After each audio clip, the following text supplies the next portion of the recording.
স্বাস্থ্য ব্যবস্থার সামগ্রিক আধুনিকীকরণের জন্য দিল্লিতে উচ্চ পর্যায়ের বৈঠক হয়েছে। বৈঠকে রাজ্যকে এইমস ক্যাটাগরি হাসপাতালের দাবিও রাখা হয়েছে। আজ আগরতলায় সংবাদ মাধ্যমকে জানিয়েছেন রাজ্যের মুখ্যমন্ত্রী ডক্টর মানিক সাহা। এইমস নিয়ে কি জানিয়েছেন মুখ্যমন্ত্রী দেখুন। ন্যাশনাল লেভেলে যে গভর্নিং কাউন্সিলিং এর মিটিং হতে সেটার উপস্থিতি আমার সেখানে যাওয়ার কথা ছিল, সেখানে আমার যেতে হয়েছে। তো সমস্ত হেলথ মিনিস্টাররা সারা ভারতবর্ষের সবাই সেখানে ছিলেন, ইউনিয়ন হেলথ মিনিস্টার ছিলেন, ইউনিয়ন এমওএসও ছিলেন।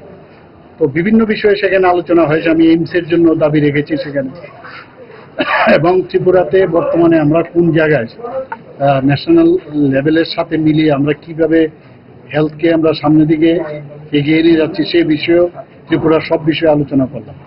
আমাদের টোটাল পপুলেশন অনুযায়ী আমাদের যে বাজেট আমাদের আমরা সবাই জানেন যে 34,000 কোটি টাকা, তার মধ্যেও আমরা হেলথ সেক্টরকে কোন কোন বিষয়ে বিভিন্ন বিষয়ে আমরা কতটুকু আমরা সামনে এগিয়ে গেছি সে বিষয়ে আমি সেখানে আলোচনা করছি। তার পরিপ্রেক্ষিতে অনেকগুলো আমাদের পেয়েছি, আপনারা সবাই অলরেডি আমার পেয়েছেও আপনারা দেখেছেন। इस रथ यात्रा के पावन अवसर पर स्वर्ण कमल ज्वेलर्स लेकर आया है स्वर्ण वर्षा। 1 जुलाई से 25 जुलाई तक अपना पुराना गोल्ड उसकी प्योरिटी के हिसाब से कंप्लीट वैल्यू पर एक्सचेंज कीजिए। पाइए गोल्ड ज्वेलरी के मेकिंग चार्ज पर 30% ऑफ और डायमंड ज्वेलरी के मेकिंग चार्ज पर 100% ऑफ। हर परचेज पर अशोर्ड गिफ्ट्स भी और सिर्फ बिल अमाउंट का 25% पे करके अपना गोल्ड रेट आज ही बुक कीजिए। तो इस रथ यात्रा खुशियों के साथ बचतों की भी हो स्वर्ण वर्षा। स्वर्ण कमल ज्वेलर्स, विश्वास, गुणवत्ता और बेहतरीन डिजाइन का नाम। Terms and conditions apply.